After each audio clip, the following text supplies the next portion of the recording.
welcome to today's episode of Candid Kaya. Are you interested in one day starting your own company? Well, tune into this interview with reality TV personality and womanpreneur, Hope Wiseman. And we are going to be talking about how you can become an entrepreneur.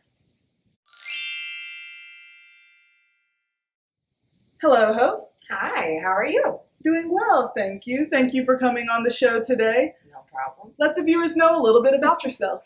So, hi, my name is Hope. I'm from Bowie, Maryland, the DMV, Pretty Girl County, all that. I'm a graduate of Spelman College. I've majored in economics. I've worked on Wall Street. I've been a realtor. I've cheered professionally. And now I'm on reality TV, WAGS Atlanta, and I'm about to open my own dispensary. Awesome. All right, Hope, so let's start. What does an entrepreneur mean to you? I think being an entrepreneur really means taking control of your life in every aspect of it. I think it's a lot more than just running your company and running your business and being a boss, like everyone wants to say. It's a lot about having control of your day and how you're going to make your money and how you're going to help your employees that work for you. It's about just really understanding yourself and everything around you, because I think too often people think it's just about giving out orders. Right. It's about really just being in control and understanding everything that's going on around you. All right. So you mentioned you've worked on Wall Street. You've been a corporate woman before. Yes. So tell us, how was that transition from working a day job to entrepreneur? I mean, for me, I had a little bit of a different path than I would recommend to most people. All right.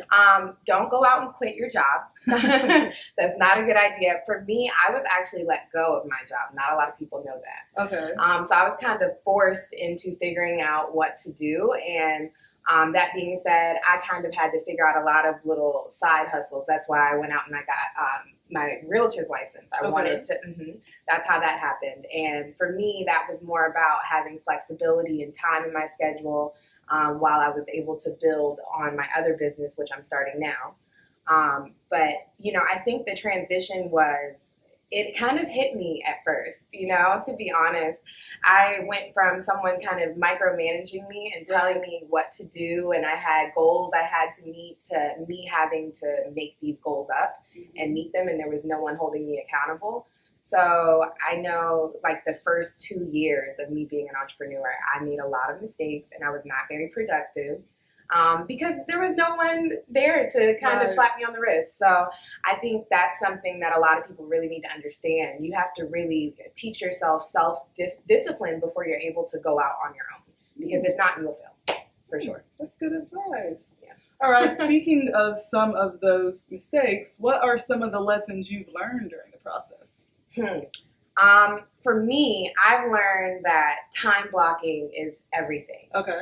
So I actually sit down, and I know this is really crazy, but I sit down and every hour of my day is planned out. I have days where I'm not as, strict with it, and I have times where I'll say, okay, this is free time, but I really do that. I have to do that so I can stay on schedule, because if not, especially if you work from home as an entrepreneur, I mean, you'll find anything else to do.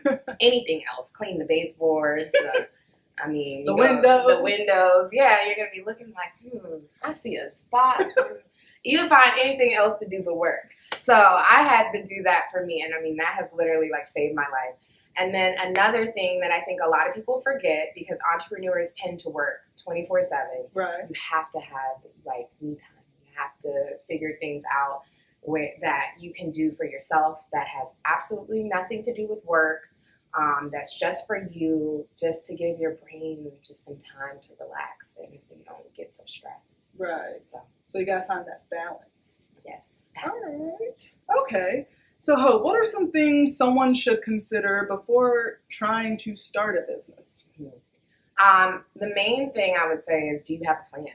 Right. I think a lot of people just want to jump out there, and I'm not saying that you should sit down every day and, you have to have this 100-page business plan that's so well thought out, but you do need to have, there are basic steps that every business, must at least go over before it starts. You can't just open your company and think you're going to be successful. You have to think about the marketing. You have to think about your actual infrastructure. How are you going to reach your clients? Who are your clients? Right. You know, a lot of people try and market to a huge customer base, but if they actually, you know, hone down on their demographic, they'd be able to more effectively meet their sales goals, their revenue goals.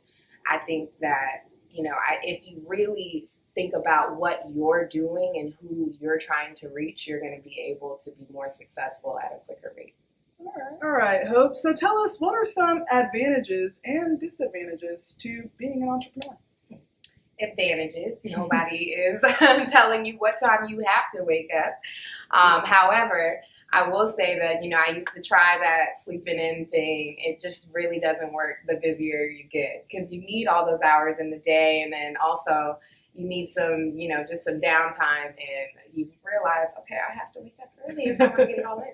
But yeah, that is one advantage. Nobody is clocking you, you know, and what you're doing. But that's also kind of a disadvantage, because that means you're responsible for everything that goes on. And if, you know, one of the biggest disadvantages is, and I always say, I've gone broke being an entrepreneur and made money being an entrepreneur, because when there's a problem, there's no one else there to fix it but you. You know, you have to do it. If anything happens, right now I'm in the build out phase of my company. We're building out our space. And every time something goes wrong, you know, we have to put more money into the budget to fix that. And we're not making any money right now. You know, it becomes stressful. So I think entrepreneurs need to understand that responsibility as well, because it's much deeper than having, you know, a good old company account to fall back on, because there is none. When you're the company account, the company account is your account. But another advantage, though, is being able to fully reach your dreams. You're able to, there's no cap on how far you can go. And you can turn your business into whatever you want it to be. Because there's a demographic for everything. I've realized that too. No idea is too weird, too out there, or too small. You know, there's a demographic for everything. So I love that entrepreneurs are able to turn, you know, little baby ideas into huge companies. I think it's great. Yeah, I agree with that. So tell us a little bit, Hope, though, just how long do you feel that the process is to finally getting a company off the ground? You know, I think it's different for every industry, but I mean, if you plan strategically, I mean, this can be like a really fast process. You can get a business started within a month if you really plan it out and you're smart about it and strategic. Or it could take as long as 3 years, like my company did. It took us 3 years to get open, and we're still not even open. We're getting there. A few more weeks. But yeah, so it took us 3 years. I think it just depends on the industry, also your resource level, because like I said, you know, you might have to spend an extra 6 months saving up money. But if, like I said, if the plan is in place, you'll understand why that's necessary, and it will all fall in place in the end. All right. So, Hope, knowing what you know now, what would you have done differently during this process? I would have saved more money. I wouldn't have spent as much money when I was going through the process. I would have written more of my ideas down. Because sometimes I thought of things, and then it's like I didn't really write it down, and you know, it kind of just got lost in the sauce, and now it's like, wow, that great idea. What was it again? It's just gone. But yeah, so I would have written more down. I would have been a little bit more,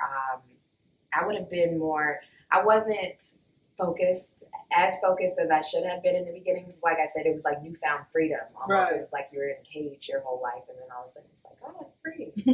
And I felt very free, you know. But I wish I had been a little bit more intent on the goal 3 years ago.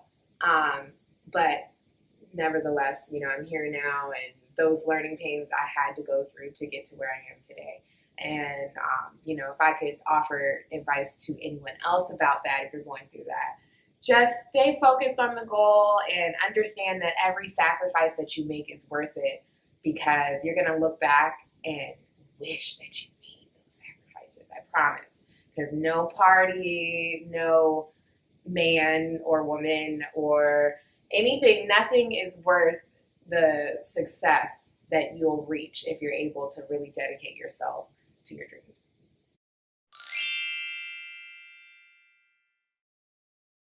Okay, Hope, now I want to get just a little bit more of your advice. So what are your 3 best tips to starting a business?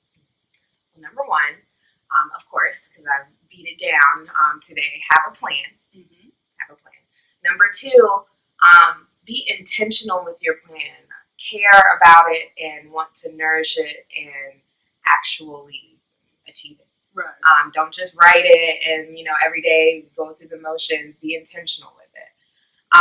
And then number 3, make sure that whatever you're doing, you're actually passionate about, because, a lot of people will do something just to make money, and that never really works out, because that will die down. That fire goes away. You just don't care, and it will never be what it could have been. Right.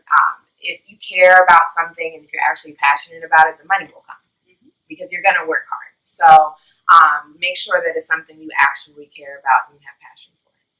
All right. Great tips. All right, Hope. Also, what would you tell someone who is, of course, has an entrepreneurial spirit, wants to start a business, wants to start their own enterprise, but just does not have the time to devote to it? I would say you do have the time. Okay. But you just don't know you have the time. You just don't know it. You just don't know it. And you have time for anything that you want to have time for. So I would say if you're really that busy, go into the time blocking like I had to do. Right. Really sit down and go through your day. What am I doing all day that I'm so busy doing that I can't take out, 2 hours a day to put into this? Because that 2 hours a day adds up. Right. So that's what I would say. Take out very small bits of time to put into your plan and have, action items that you have to complete and timetables to complete them in.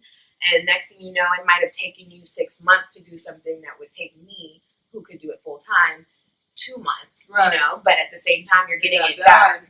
Right, versus the person who, is writing down stuff in their phone, little ideas in their phone, notepad every day, and not really achieving any of it. So I say just make really little steps because they add up. All right. Perfect. Okay, Hope, I do have one last question. Okay. So to finish my sentence, so as a womanpreneur, I hope to inspire other women to follow their dreams and live out their passions. Perfect. All right. Well, everyone, that concludes today's interview. Hope, please tell them how they can keep up with you. You can follow me on Instagram and Twitter at I am Hope So Dope, and also Hope So Dope. And also my personal website is dropping soon at the end of the year, www.hopewiseman.com. All right, if you guys have any questions or comments, please leave them below. We'll make sure that they get answered. And thank you all so much for tuning in, and we'll see you again next time.